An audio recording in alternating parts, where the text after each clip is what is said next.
사랑은 언제까지나 떨어지지 아니하되 예언도 패하고 방언도 그치고 지식도 패하리라. 우리는 부분적으로 알고 부분적으로 예언하니 온전한 것이 올 때에는 부분적으로 하던 것이 패하리라. 내가 어렸을 때에는 말하는 것이 어린아이와 같고 깨닫는 것이 어린아이와 같고 생각하는 것이 어린아이와 같다가 장성한 사람이 되어서는 어린아이의 일을 버렸노라. 우리가 지금은 거울을 보는 것 같이 희미하나 그때에는 얼굴과 얼굴을 대하여 볼 것이요 지금은 내가 부분적으로 아나 그때에는 주께서 나를 아신 것 같이 내가 온전히 알리라. 그런즉 믿음, 소망, 사랑 이 세 가지는 항상 있을 것인데 그 중에 제일은 사랑이라. 아멘. 하나님의 말씀입니다. 인간은 끊임없이 더 나은 미래를 꿈꾸며 살아왔습니다. 지난 20세기를 돌아보았을 때 이 산업혁명 이후 과학은 눈부시게 발전했고 의학은 질병들을 하나 둘씩 정복하기 시작했으며 경제는 기하급수적으로 성장했고 기술은 그중에서도 이 통신 기술은 전 세계를 하나로 연결시켜 버렸습니다. 많은 사람들은 이러한 발전이 결국 이 인류를 이상적인 사회, 곧 유토피아로 이끌 것이라 굳게 믿어 의심치 않았습니다. 그러나 새천년이 다가올수록 인간들의 상상력은 조금씩 다른 장르로 전환되기 시작했습니다. 20세기 후반만 해도 많은 공상과학 영화들은 인류의 미래 사회를 낙관적으로 그려냈습니다. 인간은 기술을 통해 대부분의 문제를 해결할 것이고 과거 많은 미스테리들을 하나 둘씩 풀어낼 것이며 결국 과학은 인류를 한 차원 더 높은 단계로 인도할 것이라는 믿음이 강했습니다. 그러나 이러한 낙관의 찬물을 끼얹는 대표적인 사건 하나가 있었으니 바로 21세기 극초반에 있었던 9.11 사태였습니다. 세계 경제와 현대 문명의 상징처럼 견고하게 우뚝 서 있던 그 월드 트레이드 센터가 그것이 붕괴되는 모습은 이 전 세계로 하여금 경악을 갖게 하는 큰 충격이 아닐 수가 없었습니다. 인간의 기술과 문명이 아무리 발전해도 인간 내면의 죄성이 해결되지 않는 한 더 나은 미래에 대한 기대 역시 언제든 한순간에 무너질 수밖에 없음을 보여주었습니다. 여기에 점점 더 불안정해지는 기후, 인공지능의 다소 불편한 발전, 이 디지털 감시 사회가 더해지며 인간은 더 이상 미래를 긍정적으로만 그려낼 수 없었습니다. 그 결과 인류의 상상력은 이 유토피아에서 점점 이 디스토피아로 어느덧 전환되어 버렸습니다. 한 글로벌 컨텐츠 분석 기관의 조사에 따르면 2010년부터 최근에 이르기까지 이 디스토피아 배경의 영화 개체 수가 몇 배로 증가했다 합니다. 이 결과를 통해 비관적인 종말론적 이야기에 대한 수요가 매우 이례적으로 폭발적으로 증가했음을 알 수 있습니다. 실제로 2010년 이후에는 질병, 재난, 좀비, 외계 침공, 문명 붕괴 등을 다룬 작품들이 전 세계적으로 큰 인기를 얻었습니다. 이런 작품들의 공통점은 분명합니다. 기술은 발전했지만 인간성은 여전히 무너져 있고 정보는 넘쳐나지만 진실은 늘 흐려져 있으며 사회는 전진되어 가는 것 같지만 실상은 윤리적으로 점점 더 퇴보되어 가고 있다는 것. 어쩌면 이러한 문화적 흐름은 떨쳐내려 할수록 인간 안에 더 깊이 자리하는 그 불안함, 그 죄로 인한 깨어진 영적 현실을 적나라하게 드러내는 증거가 되는 것 같습니다. 역사상 많은 지식들이 쏟아져 나오고 또 가장 발전된 기술을 누리게 되었지만 사람들은 미래를 낙관하기보다 점점 더 두려움 속에서 비관하기 시작합니다. 더 많이 알게 됐을지라도 여전히 부분적이며 온전히 알지 못하기 때문입니다. 이것이 바로 인간의 한계입니다. 오늘 본문에서도 이 부분을 밝히고 있습니다. 먼저 9절에 우리는 부분적으로 알고 부분적으로 예언하니. 여기서 부분적으로라는 이 말은 헬라어로 메로스라고 하는데 일부분만을 가진 상태를 의미합니다. 바울은 우리가 하나님을 잘못 알고 있다고 말하는 것이 아니라 빙산의 일각과 같이 제한적으로 전체가 아닌 일부만 보고 있다고 말하고 있습니다. 그리고 바울은 또 말합니다. 온전한 것이 올 때에는 부분적으로 하던 것이 폐하리라. 여기서 폐하리라는 말은 어떠한 파괴됨을 뜻하는 것이 아니라 온전한 것 앞에 부분적인 역할이 끝나고 더 이상 필요하지 않게 된다는 의미가 되겠습니다. 이와 같은 의미로 8절에 방언도 예언도 지식도 온전한 것을 위해 정해진 일정 기간 동안 부분적인 역할을 할 뿐입니다. 오늘날 과학과 기술과 문명의 발전도 그 자체로는 결코 나쁜 것이 아닙니다. 문제는 인간이 그것들을 통해 스스로 완전한 미래를 만들어낼 수 있다는 허황된 소망과 그것에 대한 그릇된 믿음을 갖게 되는 것이 문제입니다. 결국 바울이 말하는 것은 인간의 능력의 무가치함이 아니라 죄로 인한 한계입니다. 참된 완전함은 인간이 만들어내는 것이 아니라 하나님께서 이루실 온전한 나라 안에서 비로소 완성됩니다. 바울은 이어서 또 하나의 비유를 사용합니다. 11절에 보시면 내가 어렸을 때에는 말하는 것이 어린아이와 같고 깨닫는 것이 어린아이와 같고 생각하는 것이 어린아이와 같다가 장성한 사람이 되어서는 어린아이의 일을 버렸노라.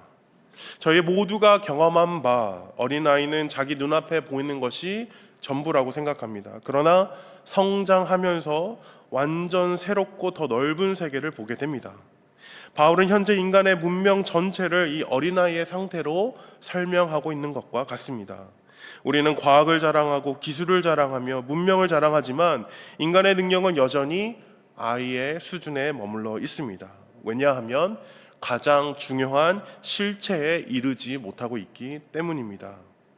12절에 바울은 세 번째 비유로 이렇게 말합니다.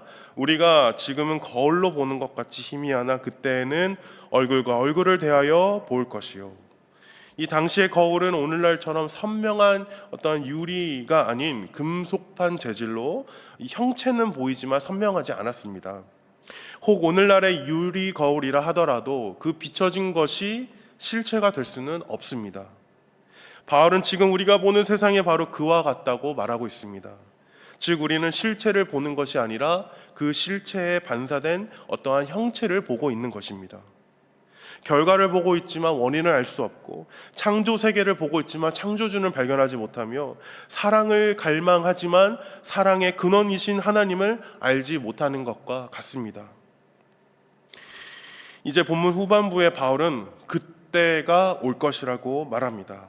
온전한 것이 임하는 그날 저희는 실체를 마주합니다. 그렇다면 바울이 말하는 이 온전한 것은 무엇일까요? 그것은 재림하시는 그리스도와 하나님 나라입니다. 여기서 흥미로운 사실 하나는 바울이 이 모든 내용을 어떠한 교리적 가르침이나 상상 속의 그 바램으로 말하는 것이 아니다라는 것입니다. 그는 이미 온전하신 분을 만난 사람으로서 그의 생생했던 경험을 근거로 증거하고 있습니다. 담의 세계 그 길, 바울은 예수 그리스도를 만났습니다. 그의 세계관은 뒤집혔고 그의 눈은 멀어버렸습니다. 그가 평생 자랑하던 율법도 그가 의지하던 지식도 그가 추구하던 그 종교계 안에서의 성공도 모두 배설물처럼 여겼습니다. 왜냐하면 부분적으로 보다 나은 것이 아닌 온전한 그 자체를 만났기 때문입니다. 그는 더 이상 관념 속에서 하나님을 믿는 사람이 아니었습니다. 그는 살아계신 하나님을 부활하신 예수 그리스도를 통하여 만나고 경험한 사람이 되었습니다. 오늘날 세상 속 많은 사람들은 저마다의 방법으로 삶의 긍정을 더하려고 애씁니다. 더 많은 지식, 더 나은 환경, 더 큰 성공, 더 편리한 기술을 통해 긍정적인 미래를 그려내려 합니다. 그러나 현실은 어떻습니까? 겉으로는 낙관을 이야기하지만 내면은 점점 더 불안에 떨고 있습니다. 겉으로는 희망을 선동하지만 그들의 문화 속에서는 이미 디스토피아적인 이 비관적 세계관으로 흐르고 있는 현실이 고스란히 나타나 있습니다. 내심 인간 중심적 희망이 얼마나 허망한 것인지 스스로 알며 두려움에 떨지만 이 불에 몸을 내던지는 나방과 같이 멈출 줄 모르는 그 욕망에 눈이 멀어 스스로 비관적 현실에 내던져지고 있습니다. 절망적인 현실이 아닐 수가 없습니다. 하지만 여기 희망이 있습니다. 오늘 본문은 인간의 한계로 끝맺음을 하지 않는다라는 것입니다. 성경은 종말을 절망으로 끝맺음하지 않는다라는 사실입니다. 성경이 말하는 종말은 파멸이 아니라 완성입니다. 붕괴가 아니라 회복입니다. 끝이 아니라 영원한 시작입니다. 참으로 놀랍고 복된 소식이 아닐 수가 없습니다. 그렇다면 이 복된 소식이 어떻게 나에게 실제가 될 수 있느냐? 12절 후반부에 보시면 그 답이 있습니다. 그때에는 주께서 나를 아신 것 같이 내가 온전히 알리라. 아멘. 나의 힘과 지혜와 능력이 아닌 하나님께서 예수 그리스도를 통해 나를 알아주셨고 만나 주심의 은혜로 나도 예수 그리스도를 통해 하나님을 알고 만날 수 있습니다. 그것이 성도된 우리들의 참된 믿음이요 소망으로 이 모든 것이 온전히 가능케 된 이유는 바로 하나님의 은혜의 원천인 사랑 때문입니다. 그때에는 주께서 나를 아신 것 같이 내가 온전히 알리라. 그런즉 믿음, 소망, 사랑 이 세 가지는 항상 있을 것인데 그 중에 제일은 사랑이라.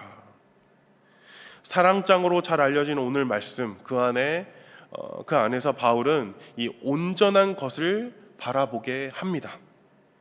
언제까지나 떨어지지 않는 것, 결코 패하지 않는 것, 결코 그치지 않는 것, 부분적인 것이 아니라 완전한 것, 미성숙함으로 무언가 더할 것이 필요한 것이 아니라 장성한 것으로 더 이상 떼어낼 것이 없는 것, 거울에 반사된 형체가 아니라 실체 그 자체가 되는 것, 그것은 바로 하나님, 그리고 하나님은 사랑이십니다. 말씀을 정리하기 원합니다. 제가 어렸을 때 주일학교에서 이러한 질문을 받았던 기억이 있습니다. 예수님을 만나면 가장 먼저 무엇을 하고 싶나요? 저는 당시에 했던 답을 이유는 알 수 없지만 아직도 잊을 수가 없습니다. 예수님을 만나면 가장 먼저 하이파이브를 하고 싶습니다. 참으로 유치하고 이 가벼운 아이다운 답변이 아닐 수가 없습니다. 하지만 가만히 생각해 보니 그보다 좋은 것이 있을까라는 생각을 하게 됩니다. 지금도 심각하게 훗날 정말 그래 보고 싶다는 마음이 간절합니다.